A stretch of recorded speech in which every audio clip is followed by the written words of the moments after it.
दोस्तों नमस्कार, मैं हूं नंदलाल शर्मा और आप देख रहे हैं साझा भारत। 2025 की 1 जनवरी को मोदी और शाह ने बिहार को लेकर अपने इरादे क्लियर कर दिए। बिहार की राजनीति को सीधे दिल्ली से साधा जा रहा है, लेकिन मोहरा उत्तर प्रदेश का है। 2024 का लोकसभा चुनाव और 2022 का विधानसभा चुनाव, इन दोनों चुनावों को याद रखिए, क्योंकि 2022 के विधानसभा चुनाव में सुहेल देव भारतीय समाज पार्टी के नेता ओम प्रकाश राजभर अखिलेश यादव के साथ थे। नरेंद्र मोदी और योगी आदित्यनाथ को राजभर अपनी रैलियों में खूब गरियाते थे, लोगों से गालियां तक दिलवाते थे। और जब अखिलेश यादव 2022 के चुनाव में योगी के मुकाबले हार गए, तो ओम प्रकाश राजभर ने पाला बदल लिया।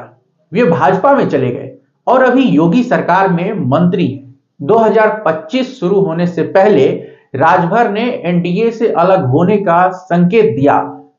उन्होंने कहा कि हमको साथ लेकर चलेंगे तो ठीक है, और नहीं तो अपना रास्ता देखेंगे, अकेले चुनाव लड़ेंगे। 2025 की जनवरी का एक दिन भी नहीं बीता था कि मोदी ने राजभर को दिल्ली बुला लिया। राजभर का कहना है कि अगर दिल्ली और बिहार गठबंधन के तहत सीटें नहीं मिली तो एनडीए से अलग हो जाएंगे और दोनों राज्यों में अपने दम पर चुनाव लड़ेंगे। मजेदार बात यह है कि जब ओम प्रकाश राजभर ने 2022 के चुनाव के बाद पलटी मारी थी, तब बीजेपी में उनकी वापसी सीधे अमित शाह के जरिए हुई थी। राजभर ने कई मौकों पर खुलकर कहा है कि वे सीधे दिल्ली से डील करते हैं, और दिल्ली से डील करने का मतलब यह है कि वह अमित शाह और नरेंद्र मोदी से सीधे बात करते हैं।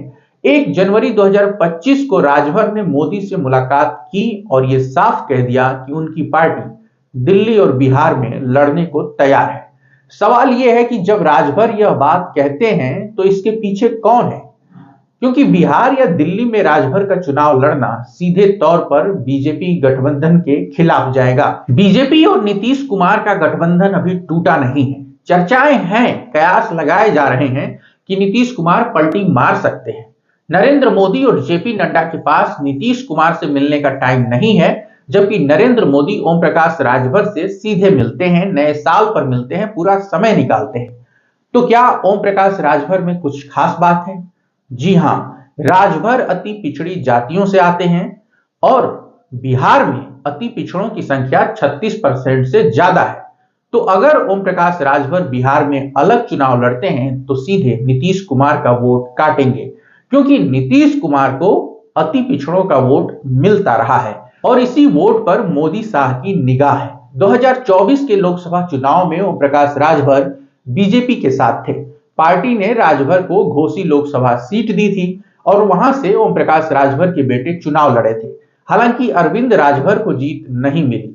घोसी से सपा के राजीव राय चुनाव जीते। ऐसे में राजभर पर बीजेपी का एहसान है, क्योंकि उन्हें योगी सरकार में मंत्री बनाया गया है। तो यह योगी आदित्यनाथ के चलते नहीं हुआ है, यह अमित शाह और नरेंद्र मोदी के कहने पर हुआ है। राजभर भी सीधे दिल्ली से डील करने में यकीन रखते हैं, यानी कि 2017 के चुनाव के बाद ओम प्रकाश राजभर बीजेपी के साथ थे, लेकिन योगी से उनका झगड़ा हो गया और वह एनडीए से बाहर चले गए। 2022 के चुनाव में अखिलेश यादव के साथ लड़े और बाद में अमित शाह से डील करते हुए 2024 लोकसभा चुनाव से पहले एनडीए में आ गए। ओम प्रकाश राजभर दरअसल अमित शाह और नरेंद्र मोदी के आदमी हैं और उन्हीं के इशारे पर चल रहे हैं, वरना उनमें इतना दम कहां है कि वो एनडीए से अलग राग अलपने लगे। दिल्ली पहुंचने से पहले ओम प्रकाश राजभर ने कहा था कि सुभाषपा दिल्ली और बिहार दोनों जगह लड़ेगी। दोनों ही राज्यों में पार्टी का संगठन तेजी से काम कर रहा है। पार्टी नेताओं की तैयारी दोनों राज्यों में चुनाव लड़ने की है। राजभर का दावा है कि बिहार के 36 जिलों में पूरी तैयारी है और एनडीए के साथ बातचीत जारी है। 2020 के चुनाव में बिहार में बीजेपी ने चिराग पासवान को नीतीश कुमार के खिलाफ इस्तेमाल किया था और चिराग ने नीतीश को इतना ज्यादा नुकसान पहुंचाया कि बीजेपी सबसे बड़ी पार्टी बन गई। नीतीश कुमार तीसरे नंबर पर चले गए और आज बीजेपी के साथ रहते हुए भी नीतीश कुमार नरेंद्र मोदी और अमित शाह के रहमो करम पर हैं। तो सवाल यह है कि क्या बीजेपी इस बार ओम प्रकाश राजभर को नीतीश कुमार के खिलाफ इस्तेमाल करेगी? इस आशंका से इनकार नहीं किया जा सकता। अमित शाह और नरेंद्र मोदी की जो पूरी प्लानिंग है, उसे आप इस तरीके से देखिए कि सिर्फ ओम प्रकाश राजभर ही बिहार के चुनावी मैदान में नहीं होंगे। एक तरफ आरजेडी और कांग्रेस का गठबंधन है, जिसमें लेफ्ट की पार्टियां भी हैं, मुकेश साहनी की पार्टी भी है। उधर ओवैसी की पार्टी बिहार में अलग चुनाव लड़ती है। इसके बाद एनडीए है, जिसमें नीतीश कुमार है, बीजेपी है, चिराग पासवान है, जीतन राम मांझी हैं, उपेंद्र कुशवाहा हैं।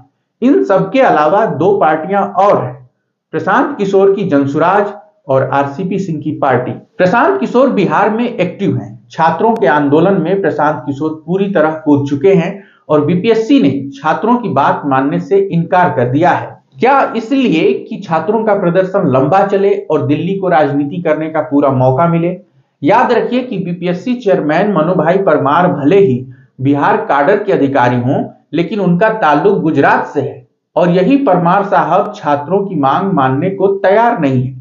और बीजेपी के डिप्टी सीएम सम्राट चौधरी कहते हैं कि बीपीएससी एक स्वतंत्र संस्था है और उसका फैसला अपना फैसला है, उसमें सरकार की दखलंदाजी नहीं है।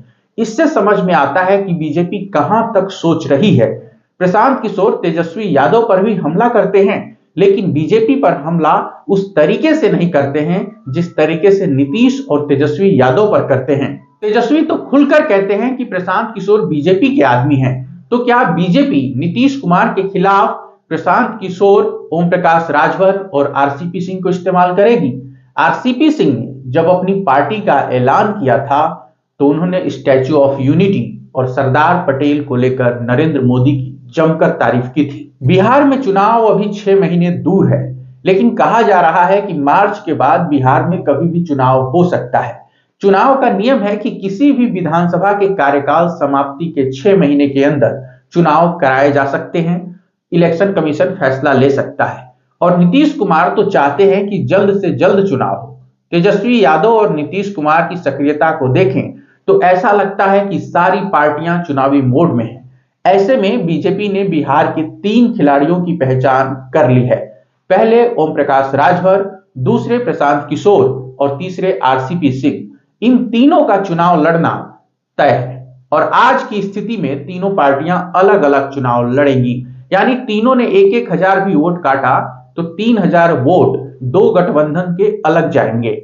हाल के दिनों में जिस तरीके से नीतीश कुमार ने चिराग पासवान के साथ अपने संबंध बेहतर किए हैं, उसमें साफ दिखता है कि चिराग पासवान अब नीतीश कुमार को पूरा सम्मान दे रहे हैं। चिराग पासवान बीजेपी के हाथों अब इस्तेमाल नहीं होंगे और उन्होंने कह दिया है कि लोजपा बिहार में कम से कम 50 सीटों पर दावेदारी करेगी। और तो और चिराग पासवान खुद भी विधानसभा का चुनाव लड़ना चाहते हैं। ऐसे में जेडीयू और बीजेपी के बीच सीटों का बराबर बंटवारा आसान नहीं होगा। चिराग के साथ मांझी और उपेंद्र कुशवाहा भी सीटें मांगेंगे। तो बीजेपी किस किस को कितनी सीटें देगी? नीतीश कुमार को तीसरे चौथे नंबर पर धकेलने के लिए एक चिराग पासवान की जरूरत है और इसीलिए 2020 के फार्मूले पर ओम प्रकाश राजभर को बिहार की चुनावी राजनीति में, चुनावी अखाड़े में लड़ने के लिए धकेला जा रहा है। अगर आपको ये वीडियो पसंद आया तो हमारे चैनल को सब्सक्राइब करें, वीडियो को शेयर करें, अपनी प्रतिक्रियाओं से हमें अवगत कराएं। आप सबका शुक्रिया, नमस्कार, धन्यवाद।